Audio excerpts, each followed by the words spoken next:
Assalamualaikum warahmatullahi wabarakatuh. Selamat pagi, siang, dan sore, atau juga malam ya mahasiswaku semua. Alhamdulillah pada kesempatan kali ini kita berjumpa kembali dalam video learning mata kuliah Sosiologi Komunikasi. Kali ini saya akan menjelaskan tentang perubahan sosial. Seperti dijelaskan pada materi sebelumnya, salah satu kajian dalam mata kuliah kita adalah melihat bagaimana perubahan sosial yang muncul di masyarakat akibat dari keberadaan teknologi media yang ada. Namun sebelum itu kita harus melihat dulu apa sih yang dimaksud dengan perubahan sosial. Baik, perubahan sosial itu adalah proses sosial yang dialami oleh semua anggota masyarakat beserta unsur budaya dan sistem sosialnya. Jadi perubahan sosial itu muncul tidak cuma pada perubahan perilaku individu saja, tapi juga nanti akan berubah kepada sistem sosial, juga bagaimana interaksi antar masyarakatnya, hingga kemudian mempengaruhi pada budayanya. Baik, perubahan sosial ini terjadi di semua tingkat kehidupan masyarakat secara sukarela. Artinya semua masyarakat itu mau tidak mau harus ikut gitu ya. Tapi karena mereka sukarela, jadi tidak seperti ada paksaan. Lambat laun ada perubahan, ya. Atau mereka berubah karena dipengaruhi oleh unsur-unsur eksternal, sehingga dia harus meninggalkan pola kehidupan yang lama dan sistem sosial yang lama. Contohnya, misalnya dulu ya, mungkin zaman awal abad 20 kemarin, belum ada mobil. Semua orang pergi kemana-mana itu berjalan kaki atau naik kereta kuda. Kita bisa bayangkan pada masa itu yang namanya bengkel kereta kuda banyak banget gitu ya. Tapi sekarang karena mobil sudah banyak, kendaraan-kendaraan bermotor lainnya juga sudah banyak, kereta berkuda itu sudah menjadi sangat sedikit. Bahkan kalau sekarang kita cuma bisa jumpai di Malioboro saja misalnya sebagai bagian dari industri pariwisata. Nah, oleh sebab itu karena munculnya perubahan sosial lah yang tidak memungkinkan lagi kereta kuda untuk eksis. Ya, kita bisa bayangin kota Jogja misalnya masih ada kereta kuda banyak gitu ya, pasti macet semua jalannya seperti itu. Nah, berikutnya ya, karena adanya perubahan tadi, kemudian masyarakat mau tidak mau mulai melakukan penyesuaian diri ya, mengikuti pola-pola kehidupan yang baru, budaya yang baru, dan sistem sosial yang baru.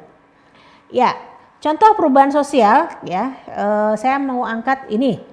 Misalnya dulu yang namanya kalau kita bicara rektor pasti akan yang dalam bayangan kita adalah para bapak-bapak ya atau ibu-ibu yang memakai toga gitu ya dengan baju kebesaran yang kemudian adalah posisi sakral dan posisi yang intelektual seperti itu. Jadi orang ketika bicara menyebut kata rektor itu pasti akan mulai muncul pikiran yang serius seperti itu ya, yang serius dan akademisi dan seterusnya.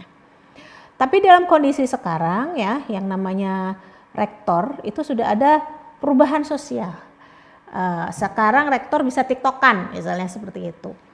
Kenapa rektor bisa tiktokan? Nah, kita lihat dulu ya video berikut ini.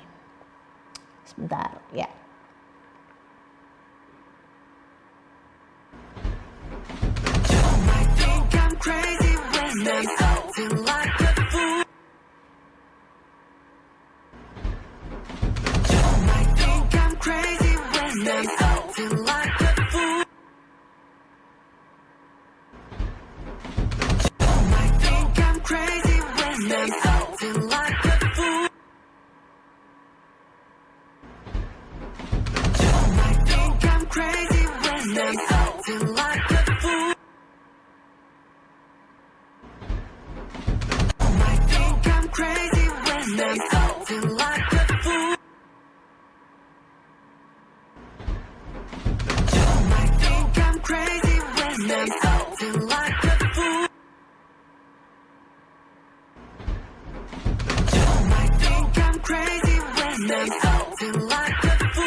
Ya, Contoh video singkat itu tadi menunjukkan ada perubahan aplikasi TikTok sekarang, misalnya seperti itu. Nah, dengan perubahan ini kemudian mau tidak mau perguruan tinggi, apalagi ini sekarang rektor gitu ya, kemudian mulai memasuki aplikasi TikTok itu. Yang mungkin selama ini yang mainan baru anak-anak usia SD, anak usia sekolah begitu ya. Yang mungkin orang tua, orang dewasa akan mengatakan itu apaan sih seperti itu. Ternyata karena adanya aplikasi itu, ada perubahan teknologi itu, sekarang ada pergeseran juga pemaknaan gitu ya. Bahwa yang namanya rektor mungkin zaman sekarang itu sudah nggak terlalu ya masih akademis juga gitu ya, tapi juga bisa gaul misalnya seperti itu. Baik, kita lanjutkan saja. Ada 3 hal penting yang perlu kita ketahui yang terjadi di dalam perubahan sosial ya. Yang pertama adalah perubahan pola pikir masyarakat. Yang berubah itu adalah cara berpikirnya dulu. Gitu. Kalau sudah berubah cara berpikir, kemudian yang kedua adalah berubah pola perilakunya. Seperti itu. Jadi nggak mungkin ya perilaku berubah kalau cara berpikirnya juga belum berubah. Baik, itu yang kedua. Yang ketiga adalah perubahan budaya materi. Jadi setelah pola pikirnya berubah, perilakunya berubah, maka budaya materi atau artefak budayanya berubah. Sebagai contoh dalam ilustrasi ini adalah ketika televisi, mungkin 10-15 tahun yang lalu, televisi di rumah kita masih televisi yang sebelah kiri ya, yang masih pakai tabung besar. Yang sekarang di sebelah kanan, sekarang semua televisi sudah layarnya datar, layarnya LED. Ya, dan di situ tentu saja banyak sekali perubahan-perubahan yang muncul ya, tidak cuma dari gambarnya tapi teknologinya juga. Nah, satu-satu akan saya jelaskan. Yang pertama adalah perubahan pola pikir masyarakat. Nah, perubahan pola pikir ini adalah perubahan yang paling mendasar yang harus muncul dulu sebelum perubahan yang lain. Perubahan pola pikir itu adalah adanya pemetaan pola pikir yang baru yang dianut oleh masyarakat sebagai sebuah sikap modern. Contohnya ya, konsep pekerjaan. Kalau zaman dulu yang namanya pekerjaan bagus gitu ya, mungkin zaman saya masih muda gitu ya, atau zaman orang tua kita, pekerjaan yang diakui sebagai pekerjaan yang berhasil itu adalah pekerjaan yang berada di sektor formal, yaitu misalnya jadi pegawai bank, jadi pegawai negeri sipil, bahwa menjadi PNS ya, atau sekarang istilahnya ASN itu lebih baik daripada pegawai swasta dan seterusnya. Tapi sekarang yang namanya pekerjaan yang bagus adalah pekerjaan yang diakui tidak hanya harus menjadi pegawai, tapi adalah pekerjaan yang menghasilkan pendapatan yang sangat maksimal. Ya, contoh ya, ini contoh pertama sebuah bank gitu ya, menjadi seorang pegawai sebuah bank itu menjadi satu prestise tersendiri di tengah masyarakat. Tapi sekarang orang yang dianggap sukses adalah seorang yang duitnya banyak, menghasilkan banyak materi ya. Contohnya ini ada Atta Halilintar misalnya. Dia kerjanya apa sih gitu ya, kalau kita pikirin gitu ya, ternyata dia menjadi idola anak zaman sekarang banget gitu, karena selain dia tiap hari muncul di media sosial, dia juga punya penghasilan yang banyak. Nah, adanya perubahan pola pikir ini tentu saja akan membawa dampak gitu ya kepada perubahan sosial yang lain. Yang berikutnya setelah perubahan pola pikir adalah perubahan perilaku masyarakat.